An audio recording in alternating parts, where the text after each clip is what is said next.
Salut tout le monde et bienvenue dans une nouvelle vidéo des armes et la science by Jérémy. Aujourd'hui une vidéo que je me serais bien passé de faire parce que c'est une vidéo qui va impacter mon portefeuille et votre portefeuille. Il est très fort probable que le prix des munitions augmente encore au 1er janvier 2024. Et cette information là, je la tiens d'un communiqué, d'une lettre qui a été faite par Vista Outdoor, qui est une holding de sociétés notamment très spécialisée dans le monde des armes, de la munition et plus globalement de l'univers outdoor, qui vient de communiquer à ses vendeurs, donc le réseau d'armuriers avec lesquels ils travaillent, que les prix de leurs munitions allaient augmenter en moyenne entre 5 et 10% sur toute leur holding. Et donc sur leur holding, pour les citer, quelques noms, on a des grands noms quand même, hein, on a Remington, on a Speer, on a CCI, on a Federal, on a Alien Powder pour les poudres, bref, c'est quand même un gros mastodonte de l'univers des armes et des munitions qui annonce que les prix vont encore augmenter. Et en fait, il justifie cette augmentation de prix par la consommation assez incroyable de nitrocellulose à l'échelle mondiale actuellement, notamment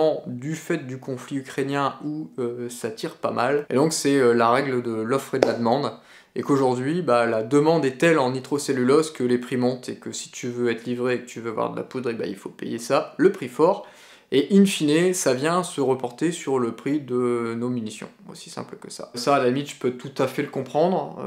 Quand on imagine que la nitrocellulose, qui est l'élément principal à la fabrication de la poudre, et bien cette nitrocellulose, c'est la même qui est utilisée également pour les obus d'artillerie. Et quand on voit combien on met de poudre dans un obus d'artillerie, et le nombre d'obus qui est actuellement tiré en Ukraine, on comprend assez facilement où est en train de partir tout le stock mondial de nitrocellulose. Et quand on rajoute à cela le fait que les États sont vraiment en train de se dire « Wow, wow, wow, vous avez vu combien ils tirent là-bas? Mais nous, s'il y a un truc comme ça qui arrive chez nous, on tient 15 jours, hein. Puis au bout de 15 jours, on tire avec des frondes, quoi. » Donc la plupart des fabricants, aujourd'hui, fabriquent énormément pour les marchés d'État.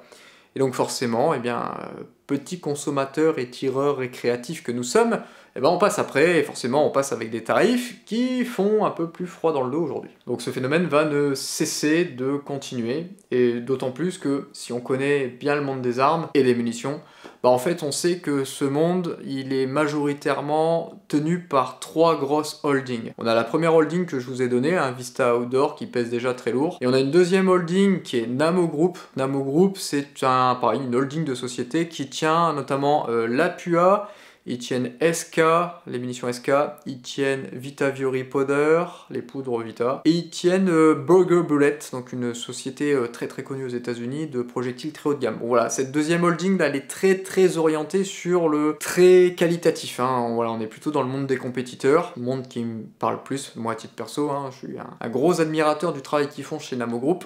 Et on a ensuite un dernier groupe qui est le groupe Beretta, Beretta Holding.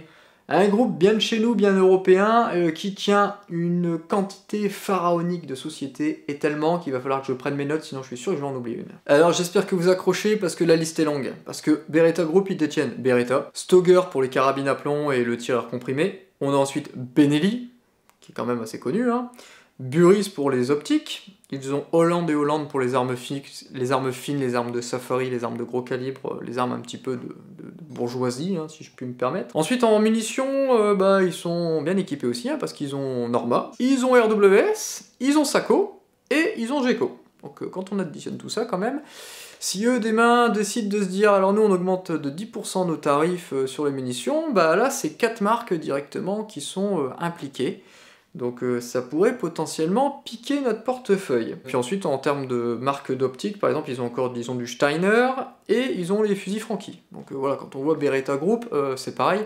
Ces 3 grosses holdings font un peu la pluie et le beau temps sur le marché des armes et des munitions.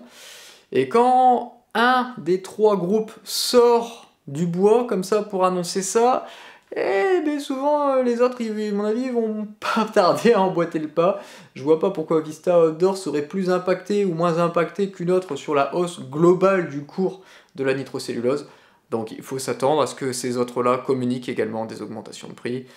Dans les jours ou semaines à venir, ce n'est que reculer pour mieux sauter, on n'y coupera pas malheureusement. Alors j'espère que vous m'en voudrez pas, mais je profite d'avoir votre attention pour faire un tout petit placement de produit. On vient de sortir un nouveau poster sur le site internet, poster surtout orienté sur les munitions de chasse du monde entier. Ça va du petit calibre jusqu'à de très gros calibres pour aller faire le Big Five africain. Ce poster il est en exclusivité sur notre site internet, ça a été conçu en France et imprimé en France.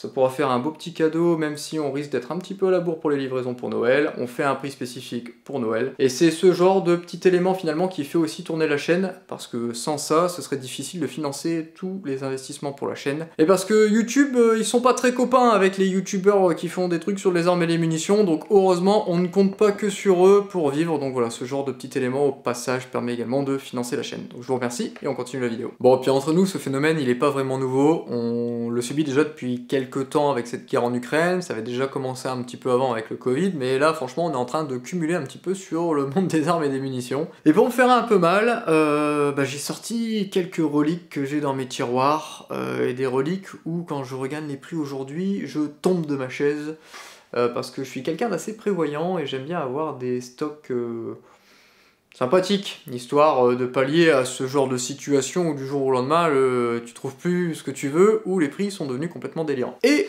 au palmarès de ces petites augmentations, j'ai nommé la Federal Gold Match Large Rifle Magnum, qui aujourd'hui se trouve de temps en temps sur NaturaBuy aux enchères, et on voit des mecs qui sont prêts à acheter ça aux enchères entre 400 et 450 € le 1000.